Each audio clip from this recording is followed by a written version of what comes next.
વિદ્યાર્થી મિત્રો, હવે ચોપડીના પાના નંબર 30 ઉપર જતા રહો. દરેક જણ પહેલાં 30 નંબરનું પેજ કાઢો. દાખલા નંબર 5, નીચેની આપેલી માહિતી પરથી વર્ષ 2015 માટે આદર્શ સૂચકાંક ગણો. હવે જ્યારે પરીક્ષામાં આદર્શ સૂચકાંક ગણો એવો પ્રશ્ન પૂછાય એટલે તમારે કોઈએ ગભરાઈ નહીં જવાનું. આદર્શ સૂચકાંક એટલે ફિશરનો સૂચકાંક.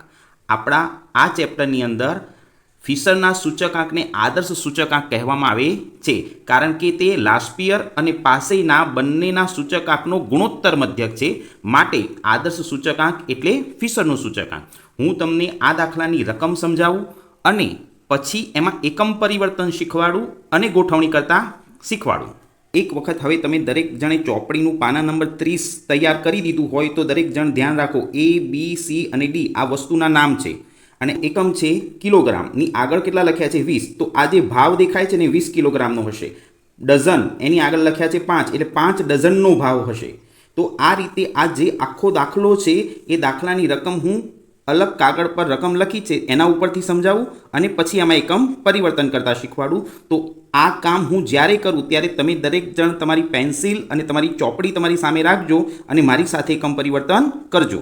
ચલો, હવે આ એ જ દાખલાની રકમ છે, પરંતુ પહેલાં એ સમજૂતી આપું કે ક્યાં એકમ પરિવર્તન કરવાની જરૂર છે. તો દરેક જણ જો અહીંયા કિલોગ્રામ જે એકમ લખ્યો છે એની આગળ 20 લખ્યા છે. મેં આગળના વિડીયોમાં તમને શીખવાડ્યું હતું, જ્યારે કોઈ પણ એકમની આગળ રકમ લખી હોય ને તો આનો મતલબ થાય કે આ ભાવ 20 કિલોગ્રામનો છે. આપણે આ એ નામની વસ્તુની અંદર આ ભાવ અહીંયા આગળ છે અને બીજો ભાવ અહીંયા છે. આ બંને સ્ટેપમાં એકમ પરિવર્તન કરવું પડશે. જથ્થામાં કોઈ ફેરફાર કરવાની જરૂર નથી. તો આ સ્ટેપ આખું કેવી રીતે સોલ્વ કરવું તે હું તમને હવે શીખવાડું. તો મેં તમને કીધું હતું, જ્યારે કોઈ પણ એકમની આગળ રકમ લખેલી હોય ને તો પહેલાં એને અહીંથી કટ કરી દેવાની. પહેલાં અહીંથી એને શું કરી દેવાની? કટ. અને આ રકમને તમારે ભાવની નીચે લખી દેવાની. 120 ભાગ્યા 20 અને 280 ભાગ્યા 20. તો તમે દરેક જણ આ રીતે મેં જેવું કામ કર્યું એવું કરો અને હવે આને કેલ્સી ઉપર સોલ્વ કરી દો. તો 12 ભાગ્યા 2 કરશો તો અહીંયા આગળ આવશે 6. તો સર્કલ કરીને આ રીતે 6 લખી દો. હવે એ જ રીતે અહીંયા છેદ ઉડાડો. 28 ભાગ્યા 2 કરો તો જવાબ આવશે 14. તો અહીંયા આગળ 14 લખી દો. તો અહીંયા આગળ ભાવમાં એકમ પરિવર્તન થઈ ગયું. એ નામની વસ્તુમાં માત્ર ભાવમાં એકમ પરિવર્તન કરવાનું હતું. ચલો, હવે બી નામની વસ્તુ. તો બી નામની વસ્તુમાં એકમ ડઝન આપ્યો છે, પણ આગળ 5 લખ્યા છે એટલે આ ભાવ 5 ડઝનનો છે. પણ આમાં બહુ જ ધ્યાનથી કામ કરવાનું છે. હવે 2014ની અંદર એટલે આધાર વર્ષમાં 3 ડઝન જથ્થો આપ્યો છે, જ્યારે 2015ની અંદર 48 નંગ જથ્થો આપ્યો છે. તો જથ્થાનો એકમ અલગ અલગ છે. તો હવે અહીંયા પરિવર્તન કેવી રીતે કરશું એ ખૂબ જ મહત્ત્વનું છે. તો પહેલું કામ આપણે એ કરીશું કે આ જે ભાવ છે ને એને આપણે ડઝનમાં ફેરવી દઈએ. આ 5 ડઝનનો ભાવ છે એને 1 ડઝનમાં ફેરવી દેવાનો. તો આ 5 ડઝનનો ભાવ 1 ડઝનમાં ફેરવવો હોય તો તમારે છે ને આ ડઝનની આગળ જે 5 લખ્યા છે ને એને કટ કરી દેવાના અને એને ભાવની નીચે લખી દેવાના. 120 ભાગ્યા 5 અને 140 ભાગ્યા 5. હવે કેલ્સી ઉપર શું કરવાનું બેટા? 120 ભાગ્યા 5 કરો ને તો તમારો આન્સર 24 આવશે. એટલે 1 ડઝનનો ભાવ 24 રૂપિયા થશે. તો તમે દરેક જણ સર્કલ કરીને જો આ રીતે 24 બાજુમાં લખી દો. હવે અહીંયા 80 ઉપર તમારો જવાબ 28 આવશે. તો અહીંયા આગળ સાઈડમાં 28 સર્કલ કરીને લખી દો. તો મેં તમને આ સ્ટેપની અંદર ભાવમાં એકમ પરિવર્તન શીખવાડ્યું. તો 1 ડઝનનો ભાવ 24 રૂપિયા થઈ ગયો અને અહીંયા આગળ 28 રૂપિયા થઈ ગયો. પણ આ એક જથ્થો છે ને એ નંગમાં આપ્યો છે. હવે આમાં પણ આપણે પરિવર્તન કરવું પડશે. એ જથ્થામાં પરિવર્તન કેવી રીતે કરવું એ હું તમને શીખવાડું. તો તમને દરેકને ખબર છે કે 1 ડઝન બરાબર 12 નંગ થાય. તો તમારે આ 48 નંગ છે ને એને 12 વડે ભાગી નાખવાના. કેટલા વડે ભાગવાના? 12 વડે. તો 12 ચોક 48. તો અહીંયા આગળ તમે 4 લખી દો. તો આ 4 ડઝન થઈ ગયા. તમે એને 48ને 12 વડે ભાગી નાખો તો તમે 4 ડઝન જથ્થો લીધો તેમ કહેવાય. તો આ સ્ટેપની અંદર આપણે 3 સ્ટેપમાં ફેરફાર કરવો પડ્યો. એમાં ભાવમાં પણ પરિવર્તન કરવું પડ્યું અને 2015નો જે જથ્થો નંગમાં હતો એને ડઝનમાં કન્વર્ટ કરવો પડ્યો. તો હવે જુઓ, બધાનો એકમ ડઝન થઈ ગયો. આ પણ ડઝનનો ભાવ છે, જથ્થો પણ ડઝનમાં છે. આ પણ ડઝનનો ભાવ છે અને જથ્થો પણ ડઝનમાં જ છે. તો બી નામની વસ્તુમાં તમારે આ રીતે એકમ પરિવર્તન કરવું પડે. ચલો, હવે સી નામની વસ્તુનું એકમ પરિવર્તન શીખીએ. તો જો દરેક જણ સી નામની વસ્તુમાં એકમ કિલોગ્રામ આપ્યો છે અને એની આગળ કંઈ જ નથી લખ્યું. એટલે તમારે બધા એવું માનવાનું બેટા કે આ જે 4 રૂપિયા ભાવ દેખાય છે ને એ 1 કિલોગ્રામનો જ છે. 1 કિલોગ્રામનો ભાવ 4 રૂપિયા છે, પણ 2014માં જેમણે જથ્થો જે આપ્યો છે ને એ ગ્રામમાં આપ્યો છે, એટલે જથ્થાનો એકમ ગ્રામ છે અને ભાવનો એકમ કિલોગ્રામ છે, એટલે અહીંયા એકમ પરિવર્તન કરવું પડશે. જ્યારે અહીંયા આગળ 8 રૂપિયા દેખાય છે એ 1 કિલોગ્રામનો જ ભાવ છે, પરંતુ પાછળ જથ્થાને ધ્યાનથી જુઓ, જથ્થો પણ કિલોગ્રામમાં જ છે, એટલે આ 2015ની અંદર કોઈ એકમ પરિવર્તન કરવું પડશે નહીં. તમારે એકમ પરિવર્તન માત્ર અહીંયા કરવું પડશે. અને આપણે ગ્રામને કિલોગ્રામમાં ફેરવવાનું માપ જાણીએ છીએ કે 1 કિલોગ્રામ બરાબર 1000 ગ્રામ. તો આ જે 5000 રકમ છે એ 5000ને આપણે બેટા 1000 વડે ભાગી નાખીશું. 1000 વડે ભાગો, છેદ ઉડાડી દો તો તમારો જવાબ આવશે 5. તો આ 5 કિલોગ્રામ થઈ ગયું. આ 5 કિલોગ્રામ થઈ ગયું. ગ્રામમાંથી કિલોગ્રામમાં પરિવર્તન કરી દીધું. હવે આ સ્ટેપમાં આગળ કશું જ કરવાની જરૂર નથી. ચલો હવે ડી નામની વસ્તુ. હવે ડી નામની વસ્તુનો એકમ લીટર છે, પણ લીટરની આગળ 5 લખ્યા છે, એટલે તમારે દરેક વિદ્યાર્થીઓ બેટા એવું માનવાનું કે આ 52 રૂપિયા જે ભાવ દેખાય છે ને એ 5 લીટરનો છે. 5 લીટરનો ભાવ 52 રૂપિયા છે. તમારે 1 લીટરનો ભાવ શોધવો પડે. એ જ રીતે 2015ના વર્ષમાં 58 રૂપિયા જે આ ભાવ દેખાય છે એ પણ 5 લીટરનો છે. તો આપણે આ બંનેના ભાવમાં એકમ પરિવર્તન કરી દઈશું. જથ્થામાં કોઈ એકમ પરિવર્તન કરવાની જરૂર નથી, કારણ કે જથ્થો લીટરમાં જ આપ્યો છે, પણ આ જે ભાવ છે ને એ 5 લીટરનો છે. તો હવે આ ભાવને લીટરમાં ફેરવવા માટે શું કરવું પડશે? તો જે એકમ લખ્યો છે એની આગળ જે 5 લખ્યા છે એ 5ને કટ કરી દેવાના અને એ 5ને આ ભાવની નીચે લાવી દેવાના, એટલે 52/5 લખી દેવાના. તો તમે તમારી ચોપડીમાં પેન્સિલ વડે 52/5 લખો અને અહીંયા 58/5 લખો. તો તમે આ રીતે બંનેમાં એકમ પરિવર્તન કરી શકો. હવે તમે કેલ્ક્યુલેટરનો ઉપયોગ કરી અને આની ગણતરી કરો. તમે કેલ્ક્યુલેટર ઉપર 52/5 કરશો એટલે જવાબ આવશે 10.40. તો તમે દરેક જણ પેન્સિલ વડે અહીં ઉપર 10.40 લખી આ સર્કલ કરી દો. હવે આપણે દાખલો ગણતી વખતે આ 52 ધ્યાનમાં નહીં લેવાના, 10.40 ધ્યાનમાં લેવાના. એ જ રીતે 58/5 કરીશું એટલે જવાબ આવશે 11.60 જવાબ આવશે. તો અહીંયા આ રીતે સર્કલ કરી દો. એટલે ડી નામની વસ્તુમાં આ બંનેના ભાવમાં એકમ પરિવર્તન થઈ ગયું. દરેક વિદ્યાર્થીઓ પોતાની ચોપડીમાં જો આ રીતે જેમ મેં એકમ પરિવર્તન તમને બતાવ્યું આ સ્ટેપમાં આ રીતે એકમ પરિવર્તન કરેલું છે કે નહીં એ ચેક કરું. હવે હું જ્યારે આને ગોઠવવાની બાબત આવશે ત્યારે આ સ્ટેપ ફરી નહીં બતાવું અને ડાયરેક્ટ બેટા આને ગોઠવીને બતાવી દઈશ. હવે 2014ની અંદર ભાવ લખવાનો થશે એટલે અહીંયા આગળ 120 નહીં લખીએ, સીધા 6 લખીશું એકમ પરિવર્તન કર્યા પછીની કિંમત. અહીંયા 120/5 જે છે એ નહીં લખવાનું, હવે એનો ભાવ સીધો 24 રૂપિયા લખવાનો. તો આ રીતે હું તમને એકમનું ખાનું અને ભાવ અને જથ્થાનું ખાનું ફરી કેવી રીતે બનાવવું હું તમને હવે શીખવાડું. ત્યારે તમે તમારી સામે તમારું આ પુસ્તક રાખજો અને એની સામે જે એકમ પરિવર્તન કર્યું છે એ રાખજો અને પછી તમે મારો વિડીયો આગળ જોજો. હવે ચોપડીમાં આપેલ જે રીતની રકમ છે એ જ રીતે મેં ફરીથી ચોરસ બોક્સ બનાવી દીધું. આ દરેકે દરેક વસ્તુના નામ લખી દીધા. હવે હું તમને અહીંયા એકમ લખતા શીખવાડું. તો તમે તમારી ચોપડીના પહેલાં એ નામની વસ્તુ હતી એમાં 20 કિલોગ્રામ લખ્યા હતા, એમાંથી આપણે 20 કટ કરી દીધા એટલે હવે ખાલી કિલોગ્રામ જ લખવાના રહેશે. એટલે હવે ભાવ કિલોગ્રામમાં થઈ ગયો. અહીંયા કોઈએ ભૂલથી 20 લખવાના નહીં.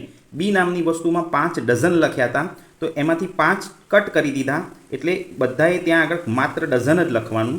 સી નામની વસ્તુમાં કિલોગ્રામ લખવાના અને ડી નામની વસ્તુમાં 5 લીટર હતા, એમાંથી 5 કટ કરી દીધા એટલે ત્યાં આગળ આપણે લીટર લખી દેવાનું. ચલો હવે તમે દરેક જણ તમારી ચોપડીમાં પુસ્તકમાં જુઓ 2014 જે છે એ આધાર વર્ષ છે અને પહેલું ખાનું ભાવનું છે એટલે મેં ત્યાં P0 લખી દીધું અને બીજો જથ્થો છે એટલે ત્યાં Q0 લખી દીધો. તો હવે તમને પહેલાં આ 2 ખાના ભરતા શીખવાડું. તો ચોપડીની અંદર 120 ભલે લખ્યા પણ આપણે અહીંયા એકમ પરિવર્તન કરીને 6 કર્યા હતા, તો અહીંયા તમારે બધાએ 6 લખવાના.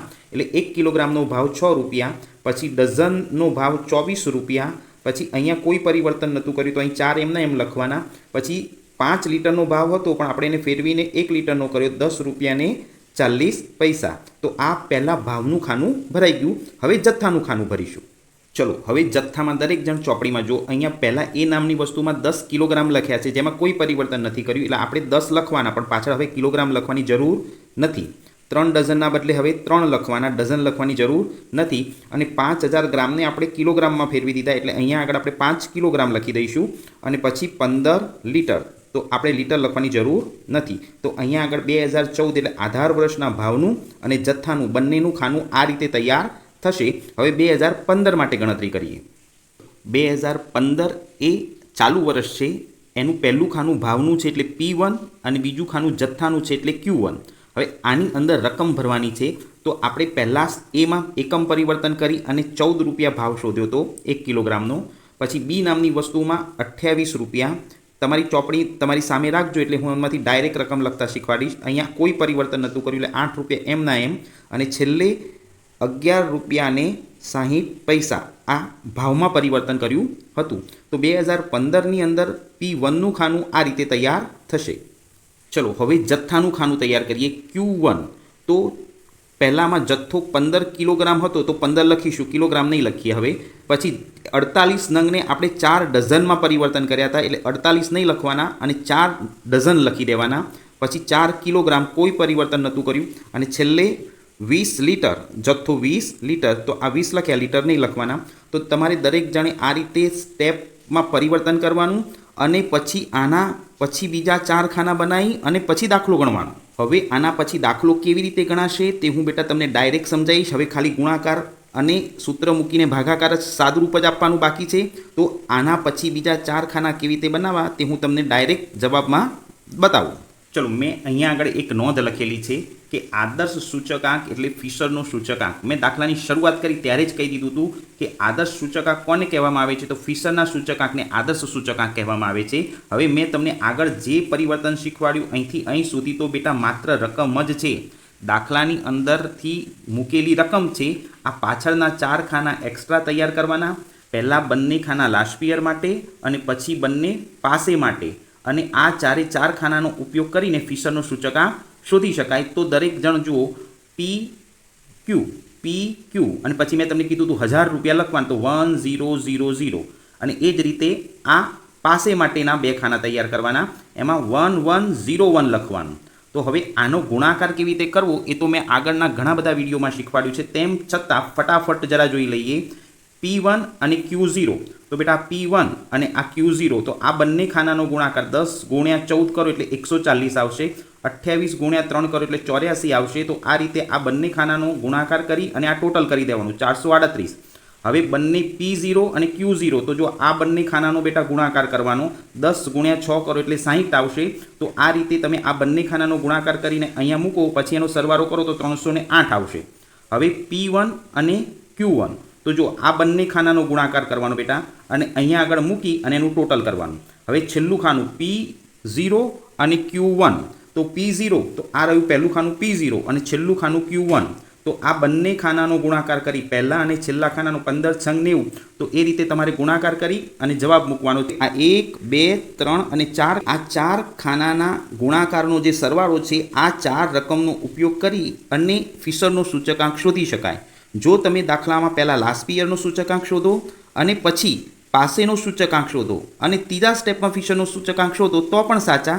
અને તમારે 3 સ્ટેપ અલગ અલગ ન કરવા હોય અને ડાયરેક્ટ ફિશરનો સૂચકાંક શોધવો હોય તો પણ શોધી શકાય. હવે ડાયરેક્ટ ફિશરનો સૂચકાંક કેવી રીતે શોધવો એનું અહીંયા આગળ મેં સૂત્ર લખેલું છે અને ગણતરી સમજાવી દઉં. જો IF રૂટની અંદર આ જે ગુણાકાર અને ભાગાકાર તમને દેખાય છે એ પહેલાં લાસ્ટ પિયર અને પાસેનું સૂત્ર છે, પણ ગુણ્યા 100 જે છે ને એ બેટા રૂટની અંદર નહીં રાખવાના, રૂટની બહાર રાખવાના. પહેલાં આ 2 સ્ટેપ રૂટની અંદર રાખવાના અને ગુણ્યા 100 બહાર રાખવાના. હવે આ બંનેના જવાબો તમારે અહીંથી લેવાના 438 અને 308. તો જો ઉપર 438 ભાગ્યા 308, પછી 586 ભાગ્યા 410, તો 586 ભાગ્યા 410, પછી ગુણ્યા 100 બહારની સાઈડ રાખવાના. હવે અહીંયા આગળ તમારે કેલ્સી ઉપર બેટા આ બંનેનો ભાગાકાર અને આ બંનેનો ભાગાકાર કરી મૂકવાનો. પછી એ બંનેનો ગુણાકાર કરીને રૂટ કરવાનો. ત્યાં સુધી 100ને કોઈ ફેરફાર નહીં કરવાનો, 100 એમને એમ જ રાખવાના, બહારની સાઈડ જ રાખવાના. હવે આ જે 2.0326 આવ્યા આનો તમારે કેલ્સી ઉપર રૂટ કરવાનું અને આનો રૂટ કરો ને એટલે આ જવાબ મળશે અને પછી એને 100 વડે ગુણવાના તો સાચો જવાબ મળશે. છોકરા અહીં ભૂલ શું કરે છે, આને 100 વડે ગુણી અને પછી રૂટ કરશે તો ખોટું પડશે. પહેલાં રૂટ કરી અને પછી 100 વડે ગુણવાના. રૂટ હોય અને પહેલાં 100 વડે ગુણાકાર કરી દે છે અને પછી રૂટ કરે છે તો જવાબ નહીં આવે. પહેલાં આ રકમનો રૂટ કરી દેવાનો કેલ્સી ઉપર એટલે 1.4257 આવશે. પછી એને ગુણ્યા 100 કરો ત્યારે ફિશરનું સૂચકાંક 142.57 મળશે. તો અહીંયા આગળ હું આ દાખલો પૂરો કરું છું. આવા એક નવા વિડીયો સાથે તમને નવા ટોપિકમાં મળીશું.